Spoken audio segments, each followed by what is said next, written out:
Hi, could you introduce yourself? Hi, yeah, I'm Steph Lawrence. I'm the co-founder and co-CEO of Traveling Spoon. So tell me, what does Traveling Spoon do exactly? Traveling Spoon is an online website where you can reserve home dining experiences wherever in the world you might be traveling. So we find and vet the best home cooks around the world, and then we pair them up with travelers to share in-home food experiences. Everything from sharing a local meal together that features incredible home cooking, to having a cooking class together, to even a market tour. And everything is with our local and highly vetted host community. What gave you and your co-founder the idea to open this kind of company? So Ashi and I are both incredibly passionate travelers, and we've been traveling for years and years, and we really care about food and having local food experiences when we travel. And we really came to the idea separately, but through similar shared travel experiences. For me, I lived in China in 2009, and I had moved there to find these kinds of authentic food experiences. I wanted a local grandmother to teach me how to make dumplings, but I couldn't find those experiences. Try as I might, I would search and search online, but when I looked for culinary tourism, there were, $4,000 wine tours in Italy and France. But there weren't the kinds of experiences that I wanted where I could just meet a local person and learn about the food that they made every day. And it really inspired me to think, why is it so hard to connect with local people when so often those are the most meaningful travel experiences? Ashi had a similar travel experience when she was in Mexico, and she really wanted to have an authentic meal, and she passed a local woman seeing her cook in her home and just realized that that was what she wanted, not walking to the restaurant that she was walking to. And so when we met in business school at the Haas School of Business in Berkeley, California, we really, bonded immediately over this shared passion for food and travel, and decided to pursue Traveling Spoon together. As far as your position at Traveling Spoon, what do you do on a day-to-day basis? So I'm in charge of our business operations, which can be everything from doing our fundraising for our financing round to taking care of payroll and hiring and legal, which fund business operations tasks like that. And then I'm also in charge of our direct marketing to consumers. So our social media and our creative marketing campaigns are what I've been working on. Tell me about some of the ways you market your product. So, we found that with experiences like this, and with travel in general, some of the most important things are word of mouth. You trust your friends and family most for these high quality experiences.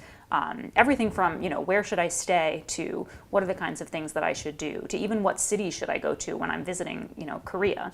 And so we really, we understand that that's what our travelers do, and as travelers ourselves, that's what we depend on. So we're really, we try and think creatively about how do we reach travelers in those places that we're going. Just to give you an idea of some of the creative things we're doing to approach those sort of word of mouth organic growth strategies. We're just about to launch an illustrated food guide. And so we'll be featuring different cities and sharing some of our favorite food recommendations for cities, with the idea that it's something that people can share online to help get the word out about Traveling Spoon, but also just to be, we want to provide value to the travelers that are out there. So even if it's not directly related to our offerings, we want to be constantly adding value to the travel space. Anything that has to do with local, authentic cuisine, we want to be helping travelers to find that. Can you talk about the demographics of the users that are currently using Traveling Spoon? Yeah, absolutely. So our travelers, one of the things that we realized when we started this business is that we have a huge demographic of travelers.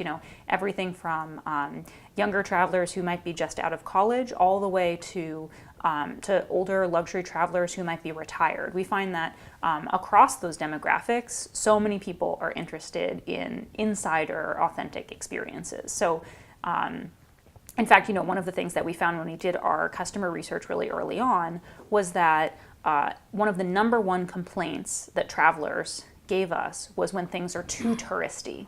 And that was really across board. There wasn't, a specific age group. All travelers really felt like when something was overly touristy, they were missing out on some kind of local travel experience.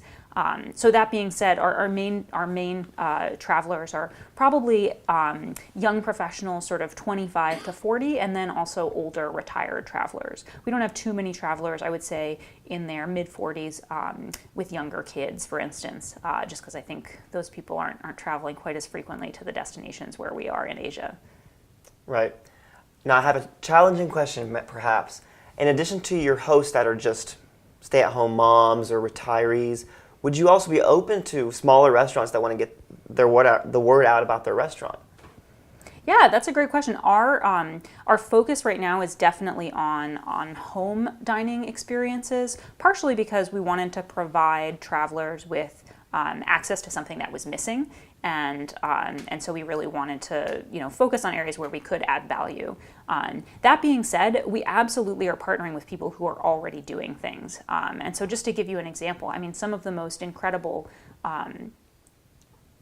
So just as an example, we know that there's incredible authentic food experiences that are happening elsewhere in cities. So, the local food cart and, the street foods that are happening in some of the markets around the world.